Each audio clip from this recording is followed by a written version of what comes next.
Who hasn't seen Mr. Keithley's presentation? Who hasn't? Who hasn't? I've seen Brad speak maybe half a dozen times over the last 4 or 5 years. Each time he speaks, he does a different presentation, and they're always good. This is the most current one. I got an advanced copy of it a few hours ago and kind of went through it. Some really good numbers. Brad's probably the most knowledgeable person on the state budget from a macro perspective that I've ever met. He keeps in tune with what's going on. The state budget's huge. Even people in Juneau get focused on their part of the budget, but very few people can see it from a macro perspective like Brad can. We're in the political season. A lot of these people on the campaign trail claim one number over another and look at it from their perspective, put it that way. Brad's great at taking the sheen off it and tell you exactly how it is. So I'm really pleased that Brad took the time to come and meet with us today. Let's give Brad a round of applause. You know, after an introduction like that, the best thing I can do is say thank you and leave. But I'm never smart enough to do that. So I guess I'm gonna plunge into this. I'm going to talk about Alaska's fiscal situation, as Daniel asked. I always do what Daniel asks. I'm going to talk about Alaska's fiscal situation, past, present, and future. And by the past, I'm going to talk about what happened in the last sessions, what happened in this last spring and this last summer. Got a little confusing. I'm going to try to straighten it out and give you numbers that sort of help you walk through where it ended. Present, I'm going to talk about where we're sitting right now after we've gotten through that session, what we're looking at going forward as FY 2018 starts emerging as the big issue. The legislature will take up FY 2018, the budget for FY 2018 after the coming election, and it's good to start thinking about that because once the election's over, it's right on top of us. And then FY 2018 is a little depressing as you look at it, particularly as you look at the spending side. And so I'm going to talk a little bit about what the alternatives are for dealing with FY 2018 and going forward. If any of you are technologically savvy and want to follow along this slideshow, I've got it posted a couple of places. One's at bgkeithley.com and the other is at my SlideShare website. You can pull it up now and follow it, or you can just do it later, or you can never do it, whatever you want to do. All right, so what happened? Let's start with FY 2017. I'm accused correctly sometimes of not giving compliments to the legislature when they deserve it. So I'm going to start this presentation with a compliment. I'm going to quickly walk away from it, but I'm going to start this legislature I'm going to start this presentation with a compliment to the legislature. They took, I will say this, that legislators in House Finance, to some degree Senate Finance, but more House Finance, took the discussion that we've been having about sustainable budgets and the sustainable budget to heart.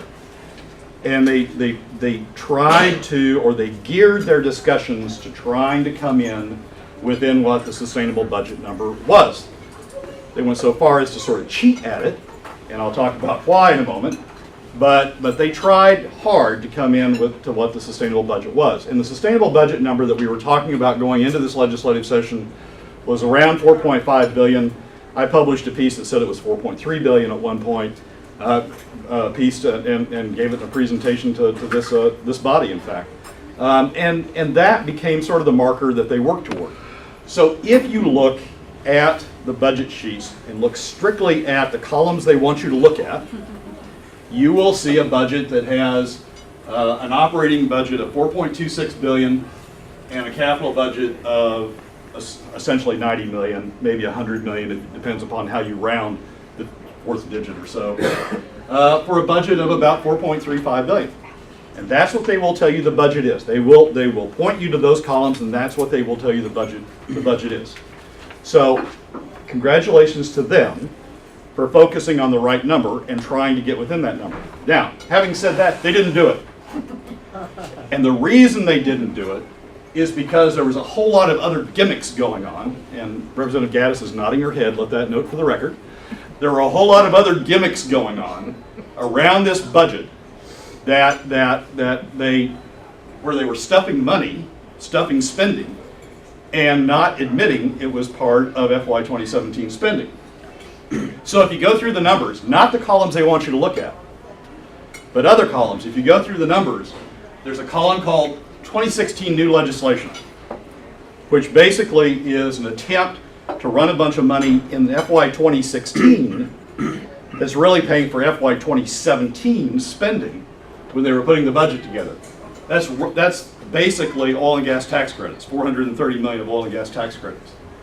Then there was another line called supplemental FY 2016 operating. Again, this was all done at the time the conference committee was putting together the 2017 budget, right? It's FY 2017 spending being done in the same conference where FY 2017 spending is being done. They're just shoving money into different pots so it looks different.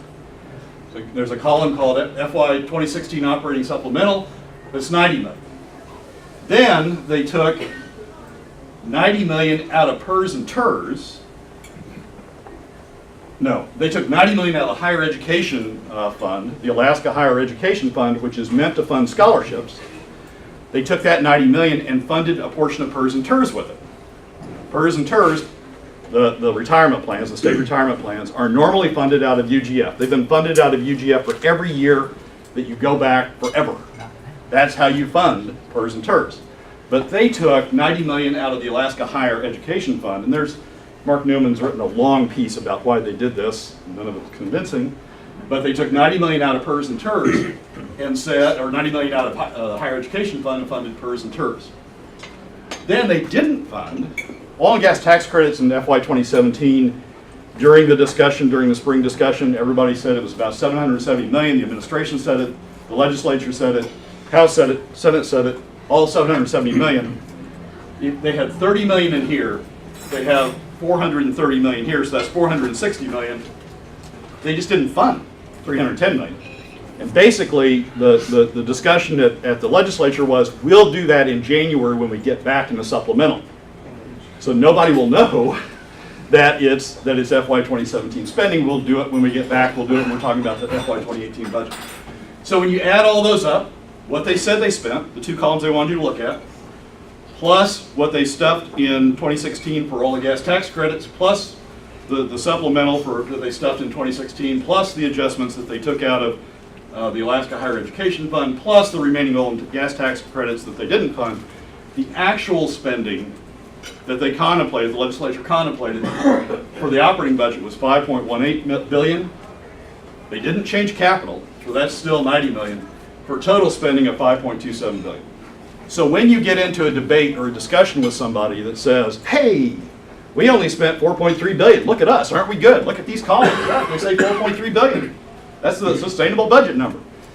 The response is, hey, look at these other columns that you don't want us to look at, but that were done at the same time, where you're grabbing money from all sorts of other places or pushing it to all sorts of other places, and that adds up to 5.3 billion. So what did the legislature do this session? They essentially contemplated a budget of 5.3 billion. Then we get to the vetoes. So the legislature passes 5.3 billion, essentially 5.3 billion, right? Goes to the governor. The governor does the following.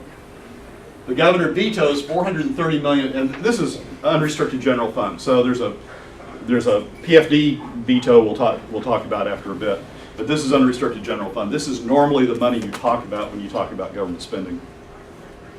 The governor vetoed 430 million in oil and gas tax credits. The 430 million they were adding in through the FY 2016, he vetoed that. We'll come back and talk about that. Some people refer to that as a deferral. I've in fact referred to it as a deferral. Frankly, I've started to think differently about it, and we'll talk about that. And then he vetoed another net 54 million or so in other operating costs for a net veto of 180 million. He vetoed a little bit out of capital. It was like 800,000, so it rounds off, doesn't change the rounding number. So the administration presentations now assume this 310 million in additional oil and gas tax credits that people were talking about in Juneau that they were going to capture in January is now being pushed off to FY 2018. So it depends on where you want to put it. You can put it in 2017 if you want to. You can push it off to 18. but taking it out of the discussion, the effect of the vetoes is to bring this 5.27 billion, the 480 million in vetoes, the deferral, the additional deferral of the 310 million, essentially to bring FY 2017 spending down to 4.48. Now, so some legislators are going to try to take credit saying, hey, well, the number's 4.48. You don't like 4.3? Let's try 4.48. But that's not what the legislators did. That's what the governor did through the vetoes. So there's also, so that's spending, right? 4.3 that they claim, 5.3 actual governor's vetoes. So let's sort of look at what the net effect of all this is at the end of the legislature. This is a pretty dense slide. If you want the detail, you can go online and find it. This is a sheet that Legislative Finance publishes at the end of the session that essentially shows the level of fiscal reserves. They used to put it in a different place, and now they put it, because it's become so important, they put it with what's called the fiscal summary, which summarizes what the legislature did fiscally. And so this sheet is usually pretty good from a cash flow standpoint to try to figure out where our reserves are. And there's something really interesting. When the first time I looked at this sheet, it really sort of befuddled me. It shows, this is FY17, this is FY16, shows the ins and the outs, beginning of the year balance of our reserve accounts, end of year balance after the ins and outs, shows the permanent fund up here, the amount of the permanent fund, shows the undesignated reserves, which include the permanent fund earnings reserve, then the constitutional budget reserve, and the statutory budget reserve, which Lynn still has some money in it, believe it or not, and the Alaska Housing Capital Corporation Fund. Designated reserves, these are additional monies that the state has sort of in the bank, in savings. These are held in the Alaska Capital Income Fund, the Alaska Higher Education Investment Fund, Public Education Fund, Community Assistance Fund, Power Cost Equalization Endowment. And these are the fiscal reserves. When anybody talks about our financial reserves, our savings, that's what these are. So it shows us going into the beginning of FY17, having come out of the end of FY16. So on July 1st, 2016, the beginning of FY 2017, it shows us with $13.9 billion in total savings, in undesignated savings. I don't add in the designated reserves because they're assigned roles, and they're not that big anyway. So it showed us $13.9 billion in undesignated reserves.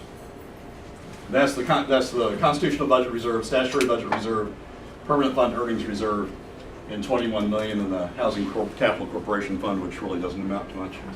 So 13.9. And then it shows ins and outs of 2.7 and outs of 3.8. It shows our cash position at the end of this coming year at $12.7 billion. What our savings will be at the end of FY 2017, June 30 next year, at $12.7 billion. That's only $1.2 billion down from where we started the year.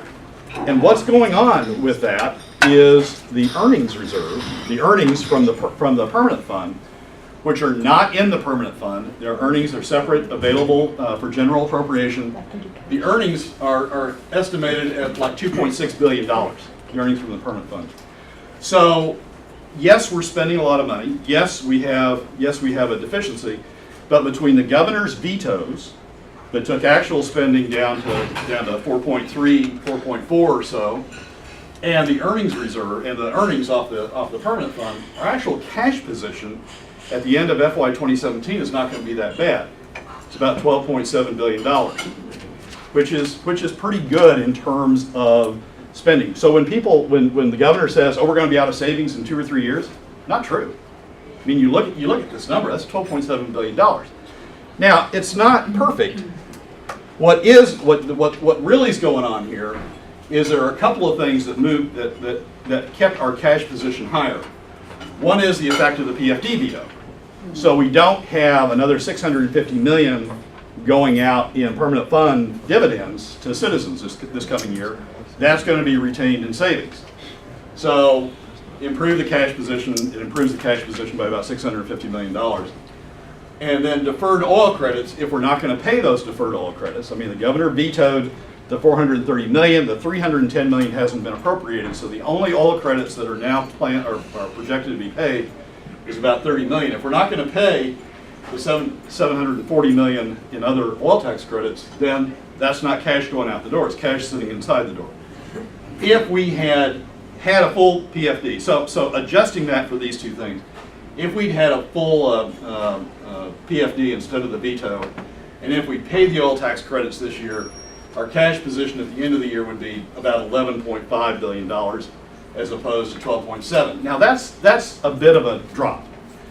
That means the cash position during fiscal year 2017 will be down about $2.42 billion, or about 17%, if these two things have been paid out. So if we had paid these, we'd be down about 17%. That's not a sustainable path. But even at 11 billion, even at 11.5 billion, if we pay these two things, even at 11.5 billion, that's not a bad savings account for the size of draws that we've been running to date. I'm going to show you in a second where we're headed in FY 2018 and in future years. That does go pretty fast if we don't get those years under control. But keep that in mind. Yes, Ross? Robert, why would the governor take the chance of destroying our credibility in the marketplace for business to want to do business in Alaska on the 740 tax credits? It's not that much of a differential, the whole thing. Well, 740. I'm going to talk a minute about the tax credits. Actually, as I've rethought tax credits, I don't think we ought to pay much of any of them. So if you want to talk about somebody destroying, you may be talking about me before this is over. But he did that, frankly, because it got spending down. If we hadn't, and to save cash, if he hadn't done the vetoes, if he hadn't done that veto, we'd be spending it about 5.3 by deferring it or by whatever he did with it. He got it down to about 4.5. He reduced cash draw. So that's part of the reason. The same way, it's the same reason he claims why he did the PFD cut, to preserve cash. Preserve 650 million, okay, but it's 650 million, and I think that just imaged the Alaska economy. All right, so that's where we are. This is where we are at the end of FY 2017, right? We had the legislature trying to come in at 4.3. They played some games to get there. The number was actually a lot higher, but the governor vetoed it back down. And from a cash position, we're sort of doing okay. Not perfect, but we're sort of doing okay. Now, here's going to be the real horror story. We're going to talk about FY 2018, what we're facing in the next fiscal year. After those who in this room who are running for election get elected, and those of us who are not in this room, not running for election, or not running for election, in this room not running for election, what we'll be talking about as we go into FY 2018. And what we're all going to be talking about all year long when we face the budget is oil tax credits. And the reason's this: after the deferrals of the oil tax credits for the past 2 years, the budget, the vetoes that he's done, the oil tax credits are now projected for FY 2018, $1.2 billion. That's the effect of rolling these oil tax credits forward. If you're going to pay them, they're $1.2 billion. That's a huge amount of money. When we're trying to get budgets of 4.3, $1.2 billion is a huge amount of money to start dealing with. And they slack off some. I mean, 285 in 2019, 190 in 2020, 150 in 2021. But they're still not insignificant. These are monies that the state is paying to small and independent producers, explorers, to subsidize their efforts at exploring. Okay? Some people think that's a good thing. I'll get to you in a second, Dave. Some people think that's a good thing, but it's the only program like it in the world. We are the only jurisdiction that is paying these sorts of subsidies to producers. There are other programs in Norway that sort of look like this, but they're not. They depend on recovery through production. Our program doesn't depend on recovery through production. We give you money, you don't have to produce. If you do, we get royalty and taxes. But if you don't, we don't have any reclaim on the money. That's just money out the door. Yes, ma'am. Could that be likened to a bailout? That's how I see it.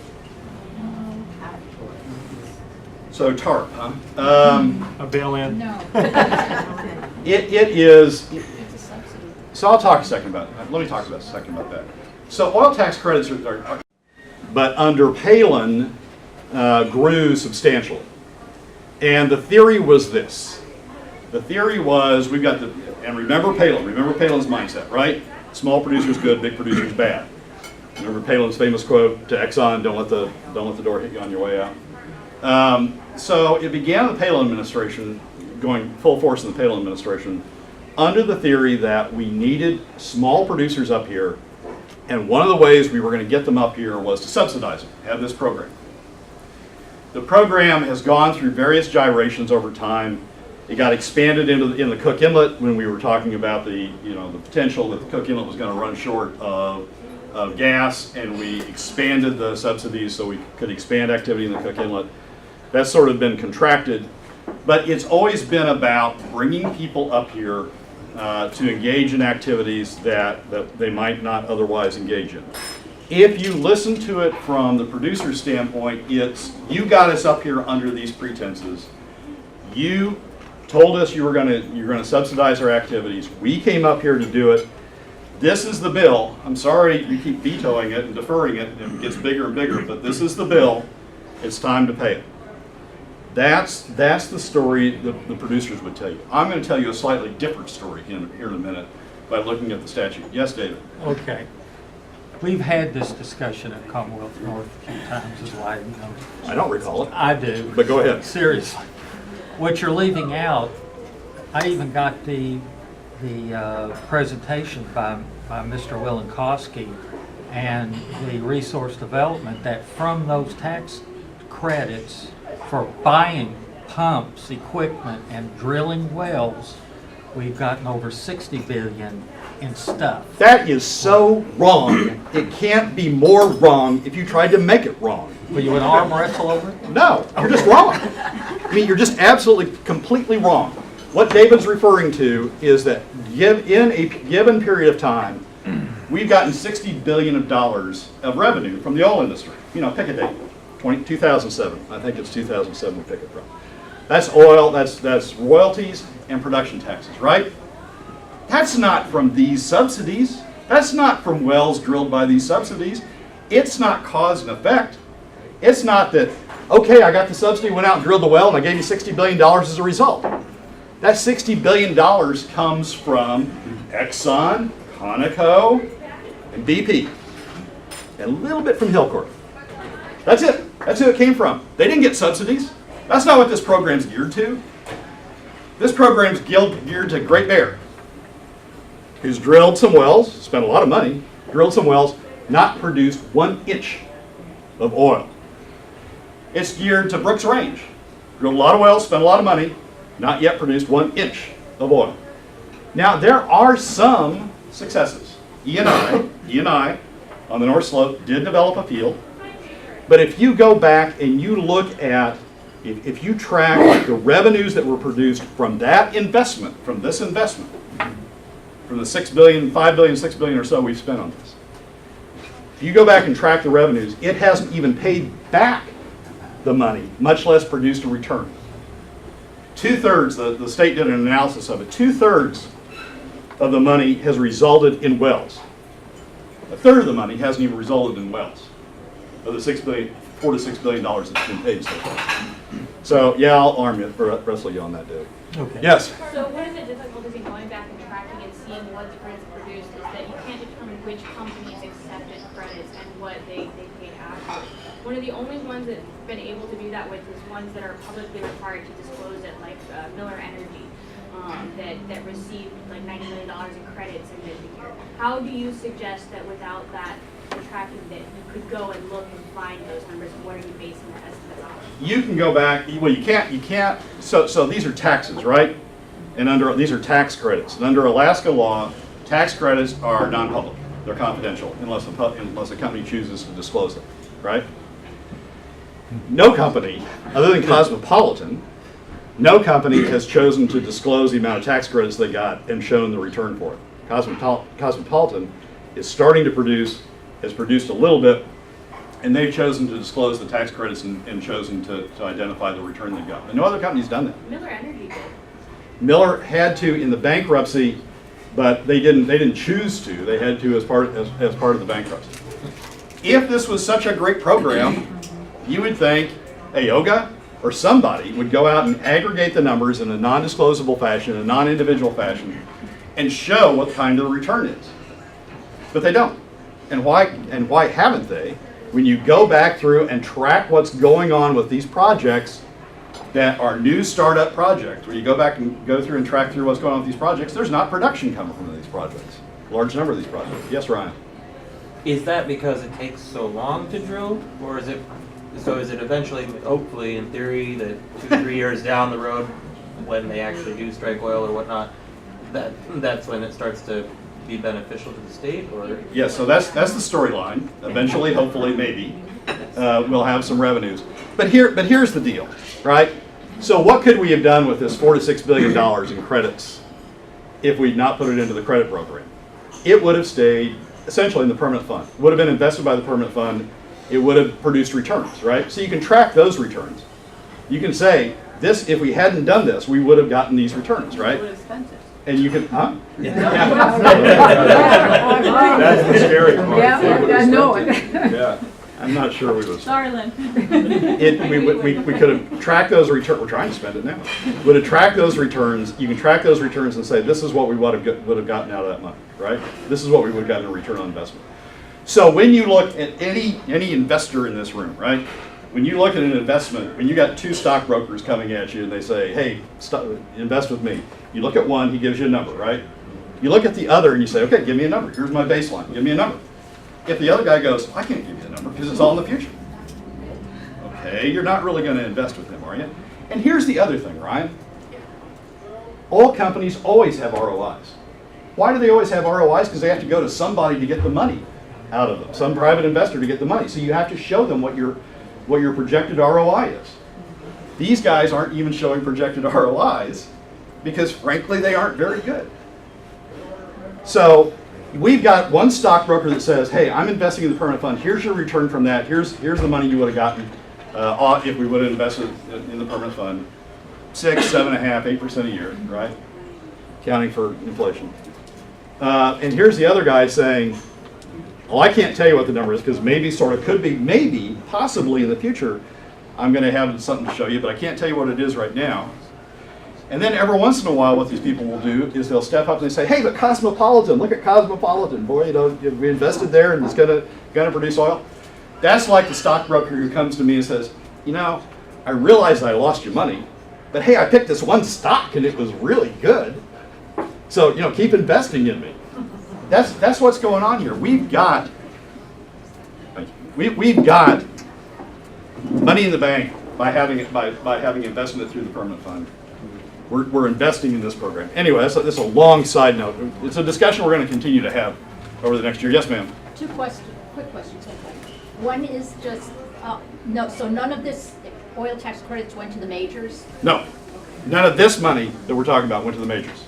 That's a big misconception. It is a misconception. A lot I've of heard people that go, Friday. oh, big oil, it's all Yeah. their fault, it's all their fault, it's big oil. Second, did the investment by these tax credits create jobs for people here? Yes. Yes, they created activity, they created some jobs. But do we spend state money to create jobs? I mean, are we in a jobs program? Yes. Should we be in a jobs program? We have two people over here who rail against the level of state employment, talking about how it's not the state's function to create jobs. Well, if you try to justify this on the basis of jobs, what you're saying is, well, it is the state's role to create jobs. We're just going to throw money out there in the middle of fields to create jobs. The only difference is that we're not liable for pension liabilities. That's one point. Yes, You sir. should kill yourself, man. I'm a little confused on One's why they private call sector, it a one's tax not. credit. If I don't make any money, I don't pay any taxes, so I don't have any use for a credit. So maybe the name of this is misleading, because the only other tax credit that I know that actually pays anything is the earned income tax credit in the federal government. That's right. Yeah. Well, they call it credits.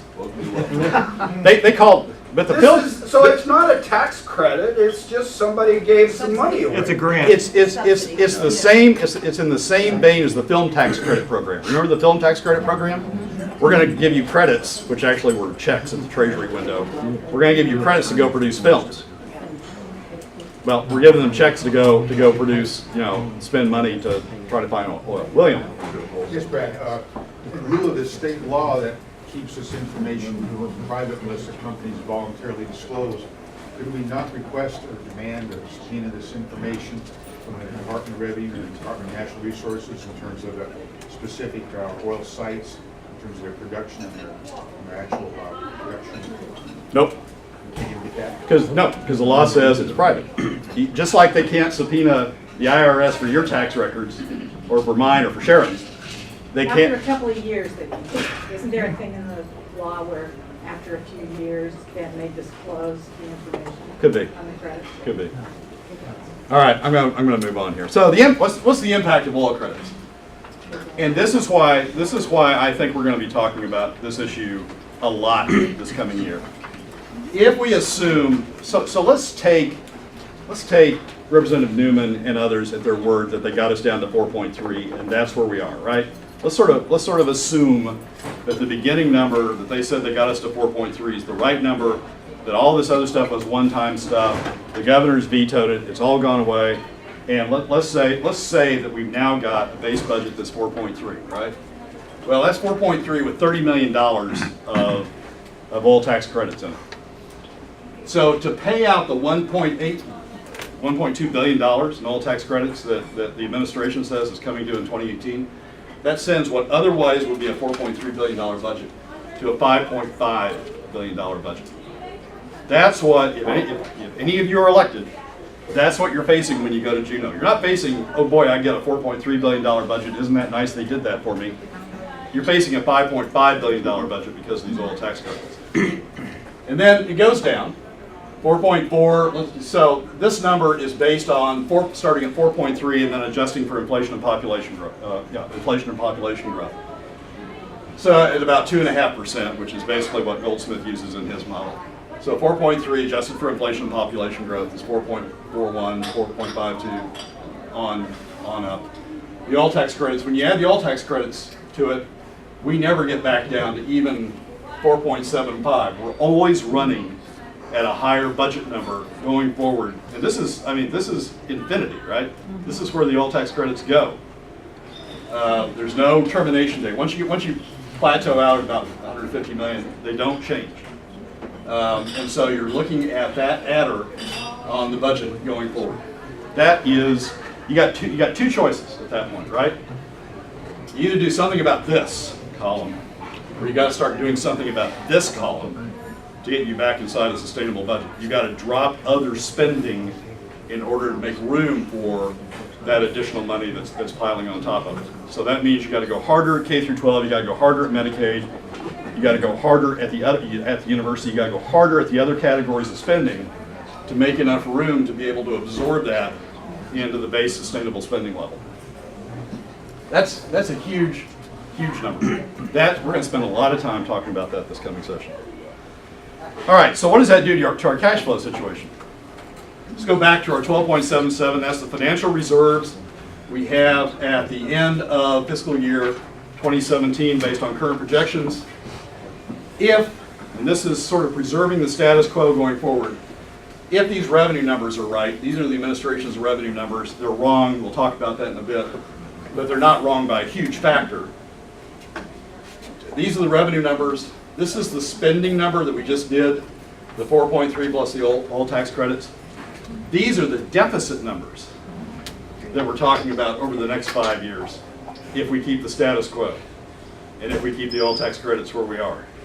And if we're able to keep other spending down to 4.3 billion, adjusted for inflation and population growth. $4 billion deficit next year in FY 2018. 3.25, 3.19, 3.17, 3.25. Even if you add in, this assumes we pay out the PFD, the full PFD. We go back to paying out the full PFD. and it assumes that other spending is 4.3. Oh, and we do inflation proofing as currently provided by the permanent fund statute. If you look at what our fiscal reserves do, and this is the point Walker's been making, it's not a bad point if you make these assumptions.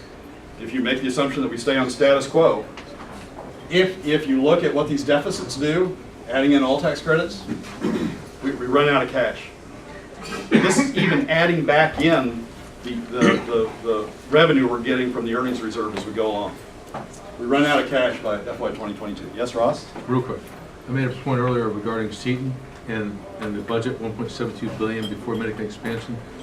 Look what it does, folks, on the revenues. We can't even cover the revenues what we're spending out of health and social services. Seton has got to go. Well, Thanks, Brian. Appreciate it. Okay. So anyway, this is where we're heading. Yes, Miranda? Oh, I just wasn't sure on what his point was on the slide. Let's not go sidebar on it. All right. So this is where we're headed on fiscal reserves under the status quo case. If we keep all tax credits where they are right now, and even if we get other spending down to 4.3%, which is sort of a huge. So Brad, those are the reserve accounts, but not the permanent fund principal. No, it's not the permanent fund principal. You haven't touched that yet. Yeah, and I'm not touching that, Chair. I don't think anybody Because you would be coming after me. Yeah.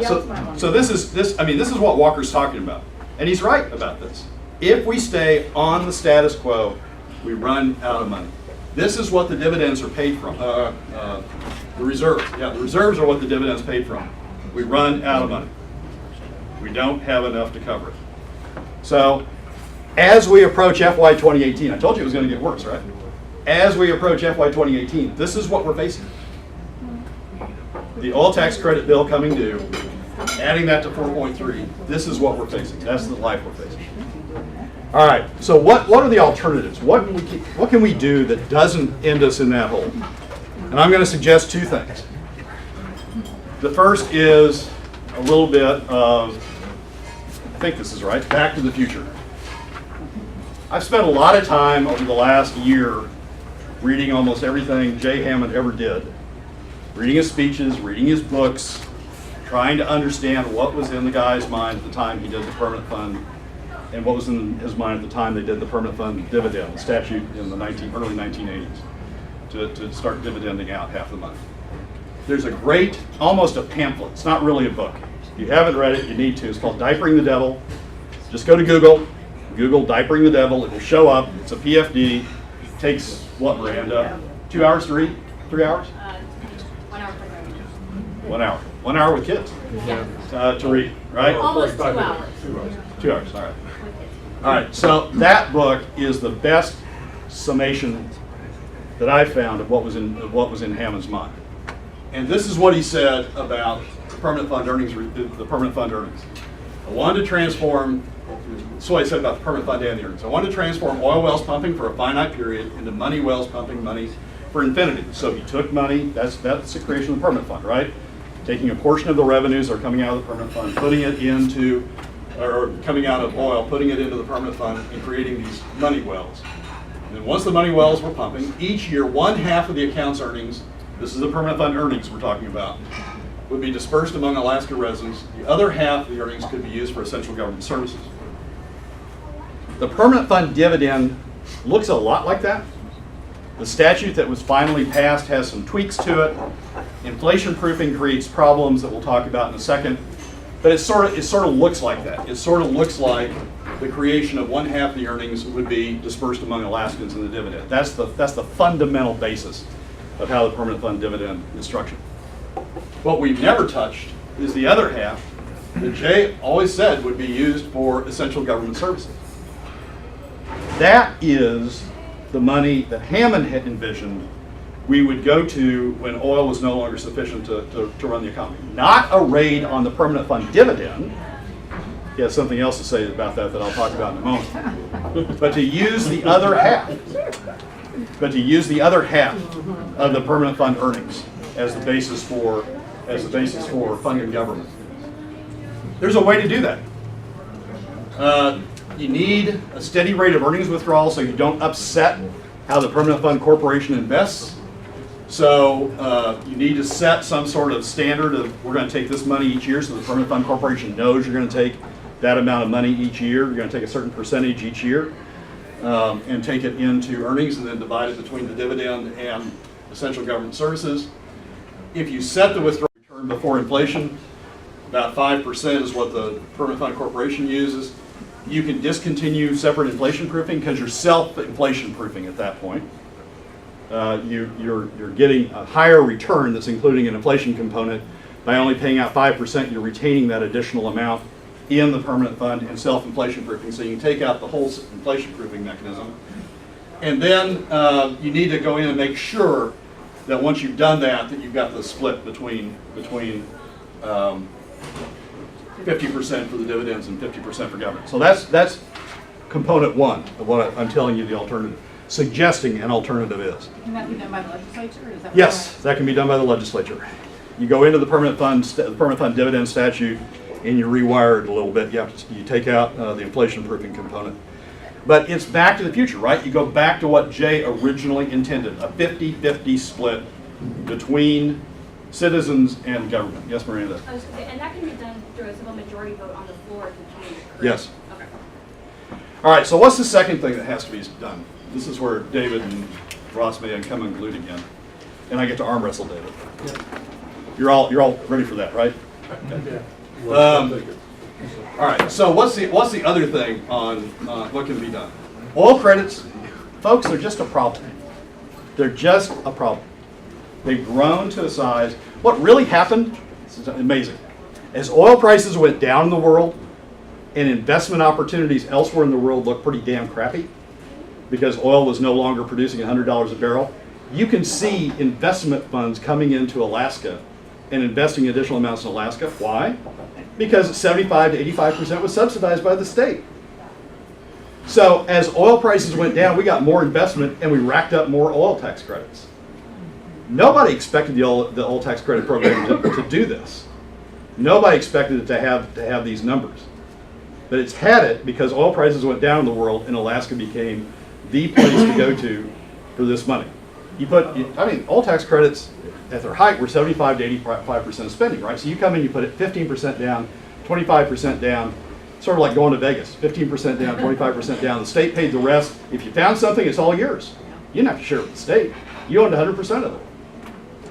So there are investors out there who do that sort of thing and came in and invested money in programs and racked up credits. All right, so this is the statute, right? Interesting thing about this statute, as oil tax credits have grown, I've gone back and read the statute. Always a bad thing to do, maybe. But here's what the statute says. In subsections B and C, it says the legislature shall contribute a minimum amount each year. And there's a formula for what the minimum amount is. And for FY 2017, the minimum amount is about $30 million, what they included in the budget. And it provides that the legislature may, but is not required to, contribute more. So the $430 million and the $310 million additional oil and gas tax credits that people have been claiming, the statute clearly says the legislature may pay those, but is not required to. This statute was on the books at the time the investors made their investments. They have lawyers. I was one of them. The lawyers read the statutes. The lawyers told them that the statute said that the legislature wasn't obligated to put additional money in. The legislature could, but wasn't obligated to put additional money in. They went ahead and made the investments anyway. Fine, you can do that. But don't come claiming later on that, hey, now you owe me that money. Because the statute that was there at the time that they made the investments said the state may, but was not obligated to contribute the additional amount. Statute goes on to provide for an additional explicit allocation methodology when the total amount of the applications for purchase and claims for refund exceed the amount of available money in the budget. If you didn't read B and C, you read G. And G says we've got a methodology that if we don't have the money, this is how we're going to allocate the payments out. Okay, why would you need a methodology to allocate the payments out? Oh, because you may not put all the money in there. In the statute at the time they made the investment. Sir? Is that why in the previous slide you showed the $30 million being paid but the rest being deferred out? Well, It's why the governor allowed the 30 million to go through and then vetoed the remainder of it. There's one other, the statute's a little tricky. If sufficient monies are not available in the fund, explorers can sell the credits to the majors. So if I have a credit slip and I go to the state and they don't have the money, the statute currently provides I can go to a major who is paying taxes and sell that credit slip to the major, and then the major can use it as a credit against his taxes. Like a major oil company? Yes. Yeah. So essentially, it's a backwards way. It's a backwards way of getting money out of the state treasury to pay the independent. That's a problem Yeah. because it takes money out of the treasury, and we still don't get oil. So that provision is a problem. Yes. If that happens, are those credits stackable and are there others? Or? Oh, sure. Okay. A hedge fund could buy. A No. hedge fund. No, it has to be a taxpayer. And it's kind of like a carbon credit. Okay. Do we have carbon credits in the state? No, I was thinking on a worldwide basis. Could be. Anyway, you have to be a taxpayer. So that's a problem. Or the other alternative is you can use them as a deduction once productions commence. Now, elsewhere in the world, everywhere else in the world, that's what they do.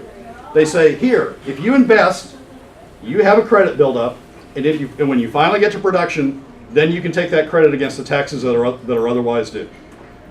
We get production, you get the tax credits for having paid. That's what they do everywhere else in the world, except Alaska, where we say, if you have the credit, we'll just pay you for it. You don't have to give us any production. So there is an alternative in the statute. This one's a problem, but there is an alternative in the statute. The way the statute currently reads, it says if we don't put money in the fund, discretionary money, if we choose not to put discretionary money in the fund, which we have the statutory right not to do, which they knew about at the time they made the investment. If we don't put money in the fund, then you can use the credits. You just have to have production first. And then you can use the credits. That's a standard way of how these things operate in the world, but not here. Well, existing credits, they still have the ability to sell them back to the majors. That's still. Yep, and that's a problem. Yeah. That's a problem because that's a backdoor way into raiding the treasury. All right, so here's what I suggest about oil and gas tax credits. We set the future contributions at the statutory base. No more discretionary money going to oil and gas tax credits. We just can't afford it. We make the statutory minimum payment. We eliminate the discretionary contributions, and we convert the outstanding refundable credits to deductions once production commences. We stop the back door, and we go to the standard approach in the world saying, if you have production, then you can use the credits. That's a suggestion with respect to how to deal with oil tax credits. Now, let's look at cash flow if we do those two suggestions, right? Remember the prior cash flow. We ended up negative in 5 years. We were going down fast, huge deficits. All right, if we make these two adjustments, one is we go to the Hammond 50-50 methodology. We split earnings 50-50 between the PFD and the government, and we correct oil and gas tax credits. We no longer make any contributions, and we use the 5% real return as a basis for pulling money out of the permanent fund earnings as the basis for the earnings, so that we can eliminate the separate inflation proofing that we've got in there. This is what happens. These are revenues, the spring forecast of revenues that we saw before. This is the government share of the 50-50 draw, and equal amounts going to dividends. Total revenue to the state is this amount. Spending goes back to the base, the 4.3 base, because we're no longer trying to catch up with oil and gas tax credits, adjusted for inflation and population growth. And the deficits that started with a 4 and continued with a 3 go down to 1 and continue with 1s. We still are draining fiscal reserves, and I'm going to talk about that in a second. We're still draining fiscal reserves, but the 5-year number is not red. The 5-year number is still positive. Two things do that. Two things. One is Hammond's 50-50 plan, and the other is correcting oil and gas tax credits. Those two things result in that different cash flow. Yes, ma'am. Do the revenues in your chart there reflect any outstanding credits being sold back to the majors and them taking those? No. So if they do that, then the same problem shows up. Revenue would be reduced. Right. And that's why hopefully I said something Nope, I didn't. So we've got to do what I suggested over here, which is convert the outstanding refundable credits to deductions once production's up and running. Yes, Miranda? So this draw doesn't assume that there's any draw on the corpus itself. It just assumes that it needs to be Okay, basic so rule. It doesn't require a restructure. Right, basic rule is Sharon will come beat me up if I ever draw on the corpus. Excellent. So I never do that, ever do that. Okay. Thank you. So yes, no draw on the corpus. All right, so an improved position, right? An improved position from those two things. That's still, people believe we can get spending down below 4.3, that we can go at Medicaid, we can go at K through 12, we can go at the university and still get spending down lower than 4.3. That will improve that number. But even if it's 4.3, we're still positive through the 5 years. Those two things, those are the two keys to, in my opinion, to having an alternate future that doesn't end in red at the end of 5 years. All right, two important questions to ask about this chart. One is the revenue number right? Because we're relying on revenues from the spring forecast, right? If these revenues are actually going to be higher, the situation is not as bad as is showing up over here. The second is the 4.3 billion right, the sustainable spending level. Keep in mind that we started with a complement, right? They tried to get to 4.3 billion. They tried to get to the sustainable number. Is that the right number to be targeting? Is that the long-term sustainable number? Those are two, because if this number is wrong, this number is too high, and it needs to come down, then that affects these numbers as well. So these are the two big numbers to talk about. And frankly, I think this is something that we're also going to talk about during the fall. Is the revenue number right? Probably not. It's probably too low. And I'll explain why in just a minute. The actual number is probably higher. Is 4.3 billion the right sustainable spending level? Maybe not. Maybe that number is a little bit lower, and we'll talk about that right now. So why is the revenue number likely too low? So this is the yep. Last time you talked to us, you said that Department of Revenue futzed around with their spring forecast and changed the numbers, and it had been. Yep. So is that reflected in this? That's what I'm just about to talk about. Sorry. No. Thank you, Sharon. I'll pay you the $10 later Okay. for the segue. The revenue number is likely low because the administration putzed around with the spring forecast. To support the governor's position. Right, to support the governor's position that. Alaska. Yep. You're doing good. You want to do this for a while? No. The revenue numbers are I think low. It assumes. So the revenue number, you always look 5 years out, right? What's your oil projection 5 years out? That's really sort of the key number, the number you can sort of trigger everything else off of. And the 5 year out number in these revenue numbers assume that we're still 5 years, FY 2022, assume we're at $60 by FY 2022, 5 years out. Most analysts, even with the drop in oil prices we're going through right now, most analysts are saying we're back at $80 by 2020. And I can give you a long speech on that someday, if anybody, or if you're ever interested in it. But basically what's going on is we are not investing. The globe is not investing in additional oil supplies right now. We're working off surpluses that we built up when we had huge U.S. production levels and when we had low demand, when China was going through a low demand period. We're not investing in additional oil supplies. We're working off an inventory. Once that inventory is gone, we're going to see that we haven't invested to build replacement supplies. And when that happens, price is going to respond to that. Price is going to go back up. So that analysis, those analysts are going through that analysis, and they're forecasting $80 by 2020. The International Energy Agency, which I think has one of the better computer programs going, is forecasting $80. There's a couple that are even forecasting $80 before 2020, but most are forecasting $80 by 2020. So when you compare the revenue picture that underlies those revenue forecasts with what analysts are saying, you can see the revenues are low. The other thing that drives revenue from Alaska is production levels, right? So it's price plus production, price times production equals revenue. And the governor's numbers assume roughly a 5% annual production decline between now and FY 2022. Our experience in FY 2020, in 2016, those of you who read the papers know we had actually an uptick in oil production in the state of Alaska. That may or may not continue But I don't think anybody right now is thinking, well, anybody who looks at this stuff seriously thinks we're going to have a 5% revenue or 5% production decline annually. So you combine those two, oil prices will be higher than forecast, production levels will be higher than forecast, decline rates will be lower, and the revenue levels are going to be higher. That's a good thing, right? Because that means these numbers will be higher, which affects these numbers over here and affects these numbers over here.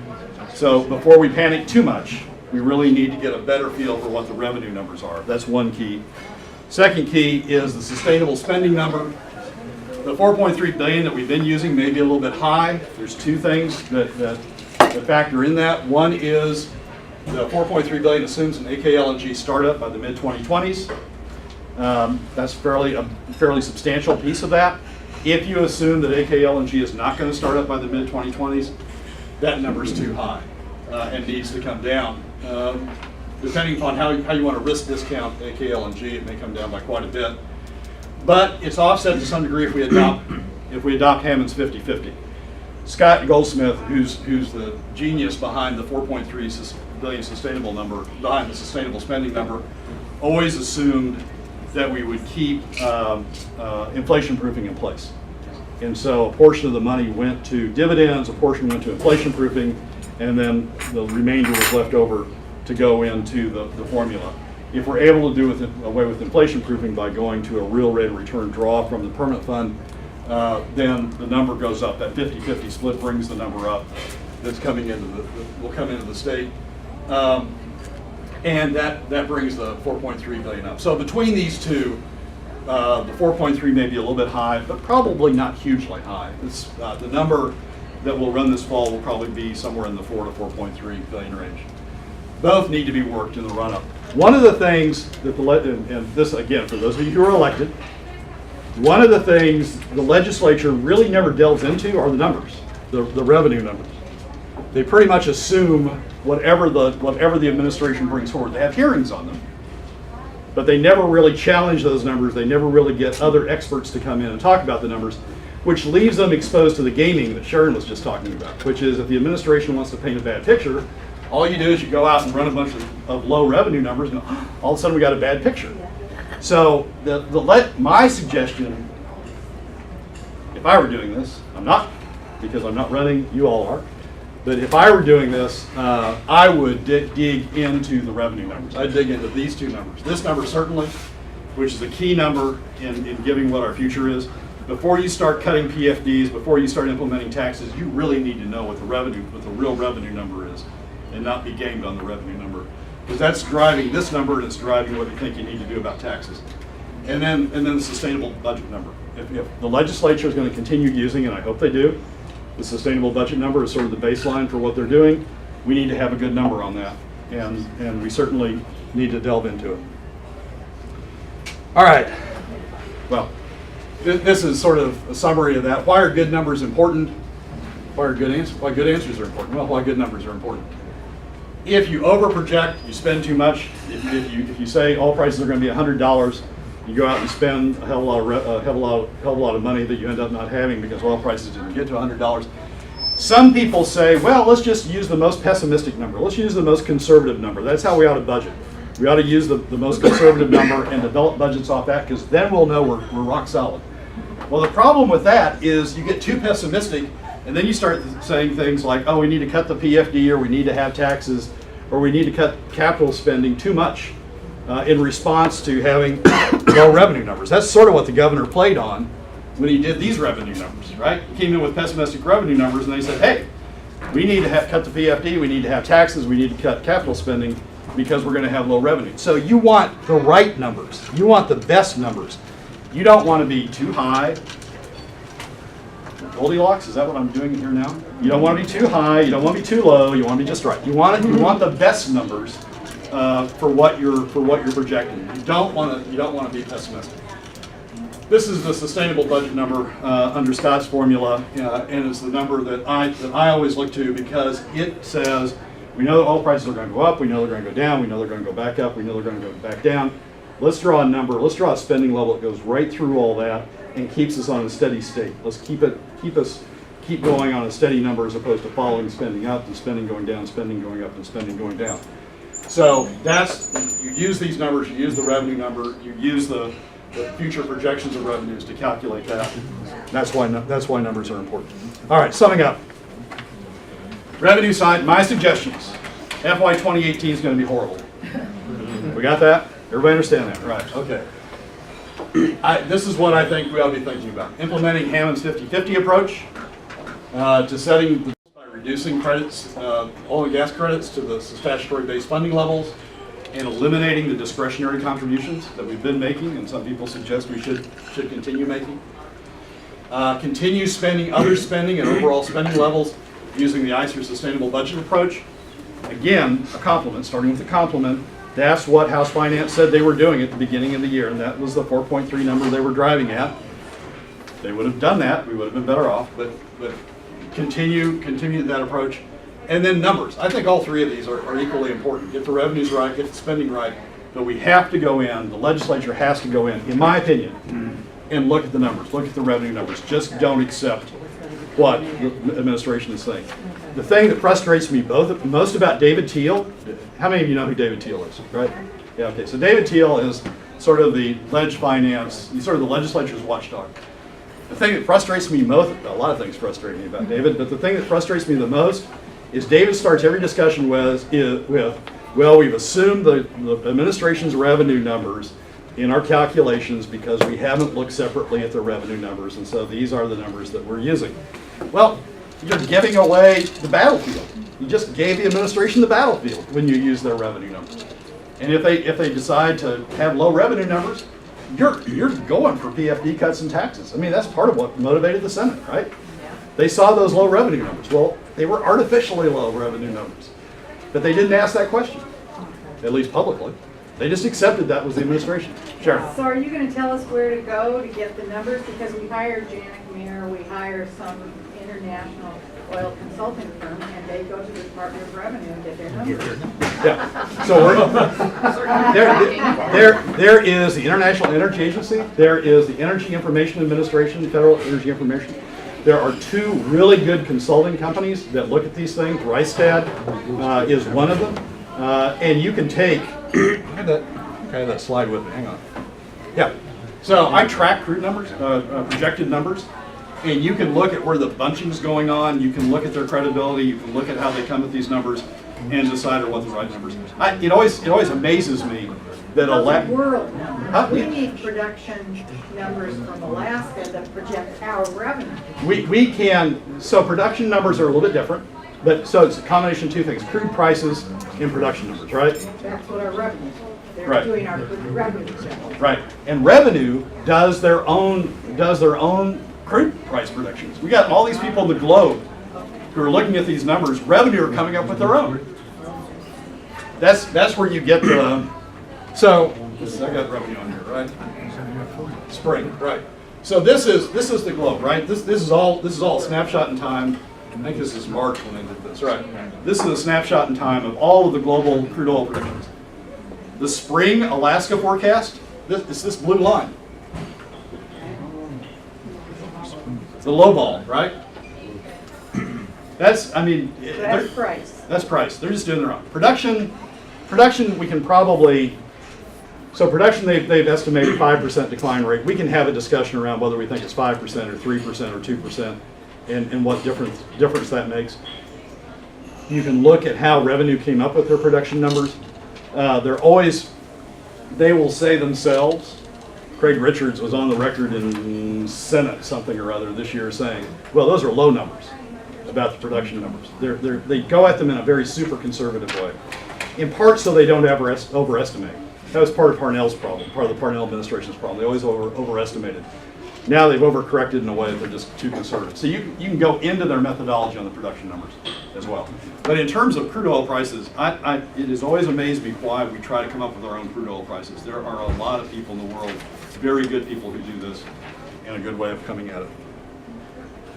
All right, so summing up: revenue, spending, and numbers. All right, so what if this is my other favorite Jay Hammond quote. What if, at the end of all this, spending still remains elevated? What if we don't have enough revenue to cover spending? and this is what Jay Hammond, and I think this is a great quote. You guys sort of read it a couple of times to understand what he's saying.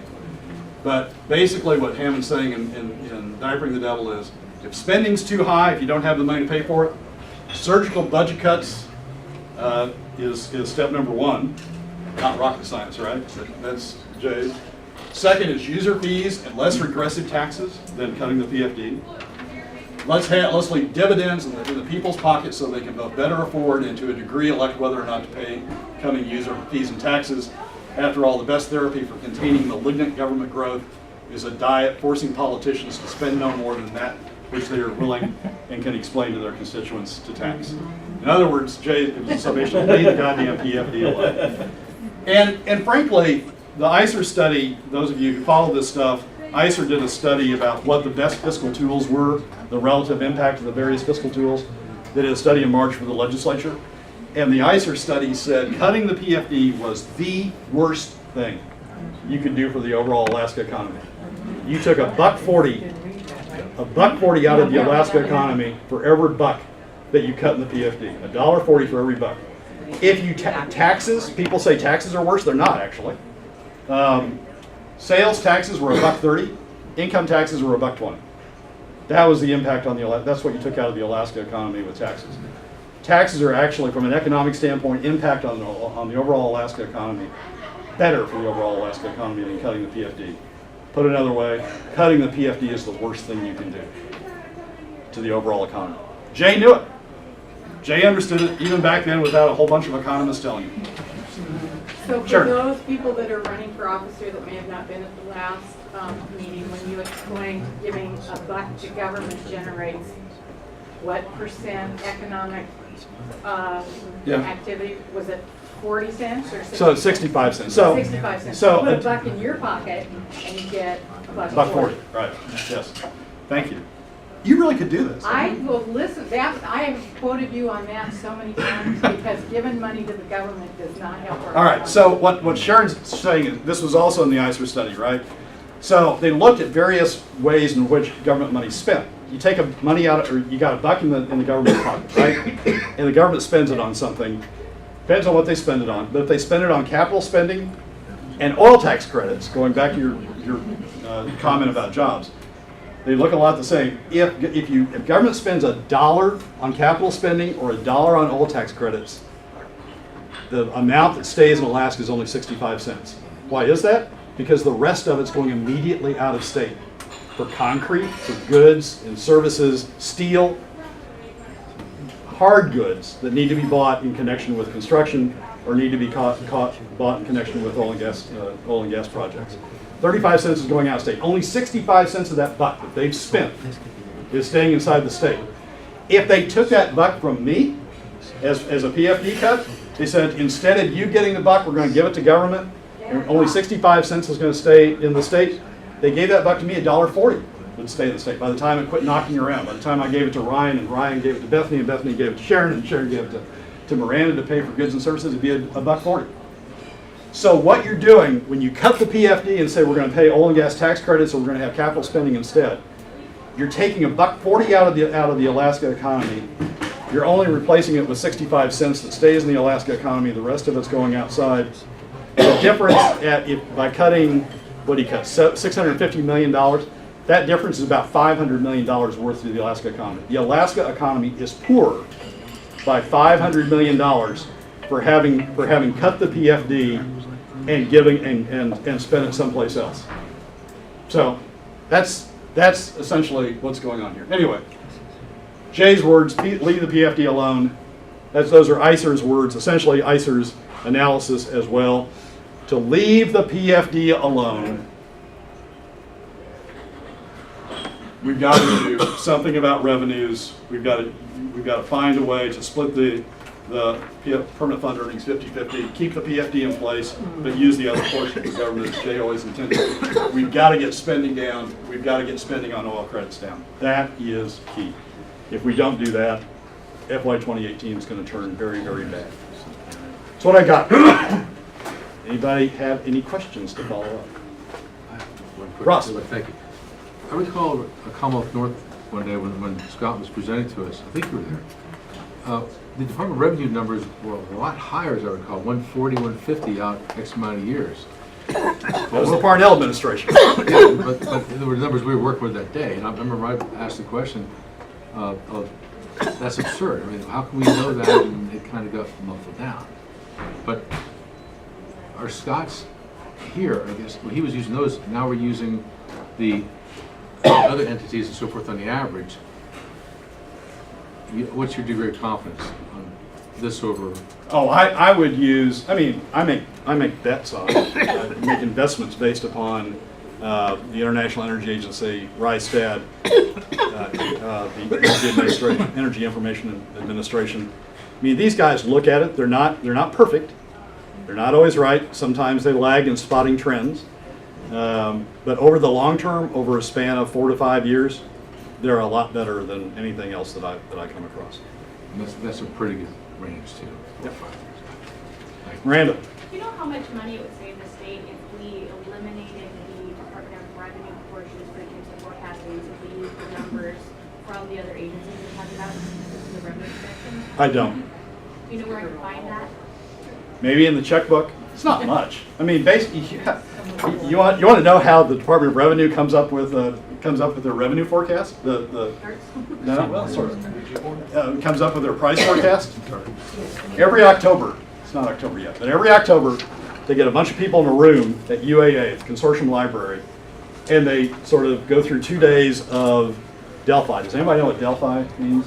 Analysis. Trying to get everybody to come to a consensus. So they get a bunch of people that they think are good people, some from inside the state, some from outside the state, in a room, and they try to get a consensus about what the oil price forecast ought to be. So basically, it's the cost of their travel and transportation. It's not, again, whatever fees the consultants charge. It's not all that much. On a guess. It's sort of, sorry? On a guess. On a guess, yeah. Yeah, when you've got people like the IEA and the EIA doing it full time and doing it professionally with supercomputers and all that sort of stuff. Daniel. You've come up with some good recommendations on suggested cuts in the past. This is going to be videoed and on Facebook and any place we can spread on social media. Can you give us your top budget cuts again that you've recommended in the past? Okay, what's my top one? Anybody? Oil and gas tax credits. All right, top one is oil and gas tax credits, and then I've got 3 others. One is the university system. We're paying for 3 universities in this state, 3 full-time universities in this state. We can only afford 1. Constitution says we were only supposed to have 1, but somehow we've ended up with 3. UAF, UAA, UAS, all separately accredited, all with administration, all with nice chancellors, all with nice deans. Yes, Beth? And I think it's good for you to add a caveat that this is coming from someone who's a benefactor to the university, who's been a big supporter of the university, and even from that position, you believe that those cuts should happen. Yeah, we can't afford 3 universities. I mean, and so that's cut number 1. Cut spending down to what it takes a single university. Tammy Wilson did an excellent job getting us started on that. This last session sort of got reversed when it got over to the Senate by a senator from Fairbanks who has the UAF as part of his constituency. But Tammy did an excellent job. We need to continue the work that she started in trying to do that. Second is Medicaid. Medicaid's about $650 million plus or minus in terms of overall spending. That really comes in 2 parts. Half of it is federally mandated. Roughly half the spending is federally mandated. If you're going to have a Medicaid program at all, you have to have these programs. That's the federal government's rule. So that's about 300 and some odd million. The other half is optional. The other half are optional services that were not mandated by the federal government to have, but we nonetheless have. Alaska is the only state in the United States that's opted into every optional Medicaid service. It's about $300 million. And why have we done it? Because every time, I can go back to the floor debates, every time it's, well, we have to put in 50%, but we get 50% out of the federal government. We get more federal government in this state. So let's just invest our little bit and we get federal money out of it. But I thought over the years that the federal government will begin to pull back. Am I correct? If Paul Ryan has his way, yes. They already have. That's why we had to put $55 million in, because they didn't pay the chronic costs in Obamacare. They only paid 12% of the 100% that was guaranteed. They've already started with it. So that's the second place. I go in to look at Medicaid. The legislature claims they did big Medicaid reform this last session. David and Ross can spend hours telling you why that wasn't a big deal. They did not go in to any of the optional services and look at the optional services, pulling the optional services. We got to do that. We can't afford to be the only state that pays for every optional service available under the federal government. Ryan? So is it literally just simple legislation that would need to be offered to roll back on? Well, that plus surviving the hearings where every the hearings where every mother would come in with a son who's going to Right, be cut in a off. wheelchair on oxygen. All right, so that's second. Third. Let me do the third. Third is K through 12. Okay. Yeah. Now that's sort of everybody says K through 12, right?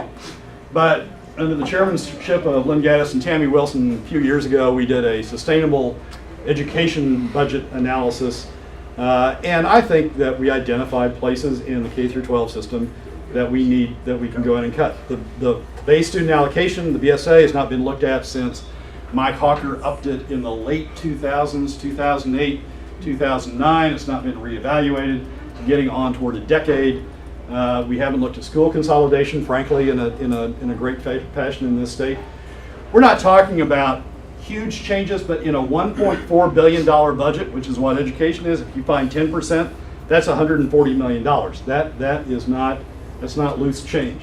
So the big three to me are the university, go in and do one university, do what Tammy Wilson's leading us to do. Second is go in and look at Medicaid. Frankly, I would not arm wrestle you on this issue. You guys know this issue. That issue is an issue that's right for the picking. We need to go in there. And then K through 12. Miranda. So the BSA is a number that's just arbitrarily set by the legislature. It's not based on cost. It's one that they pick, basically out of thin air, that then goes into the formula. One of the problems with changing that, as I understand it, is that there's no current adequate funding leverage or study that's been done to tell them where to fund it and how much. And that one of the reasons education funding is so messy is because the BSA, which underpins all of it, is just plucked out of thin air. Well, that's correct, but there's two things that are going on there. One's the BSA itself, then the formula. And the formula has a bunch of adders in there, right? So if you're special needs, you add so much. If you're this, if you're that, if you're something else, you add so much.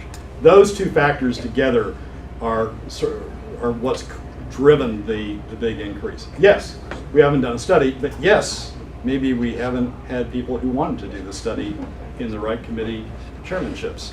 Well, and just to add to that, we'll remind ourselves that we had a bill a couple of years ago. In fact, Crystal helped me on that bill, which talked about those very studies that we talked about on our task force. And unfortunately, those studies, they quoted me in the paper, and people go, "Oh, you fell off your chair." But I'm telling you what, I literally fainted to hear that we spent so much money. So when we talk about, some people call it cookie cutter schools, or they call it the same type of elementary schools all over, and so we don't have to keep reinventing the wheel. So when the state did the study, they failed to ask if you had the same architecture throughout in different regions, would you save money? That's where I get it. The state is not, government is not the type of agency that does that kind of work and comes out with looking for a bottom line and a profit. And I think that was my aha moment, that you got to give it to somebody that's truly looking for a bottom line. Because we didn't ask the question. Brad. Yes. The other thing that they always overlook is in Anchorage today, there are 4,000 chairs sitting in school classrooms that are empty. And they're not doing anything to realign the district at all to try to come up with, trying to make sure you got 22 children in every classroom. And that's a huge expense. All right, so those are the three. The big two are the Hammond 50/50, dealing with all tax credits, and then University Medicaid K through 12. I've run over my time. If anybody's got a compelling question. William? Yes.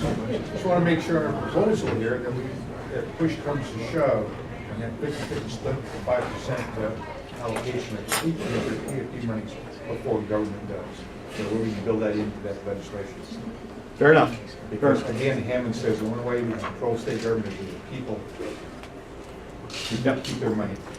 Oh, yeah, and the other, the final one is go home and read Diapering the Devil. It's a fascinating, and it just really rings true to the situation we're in now. Thank you very much. I appreciate it. Thank you, Brad.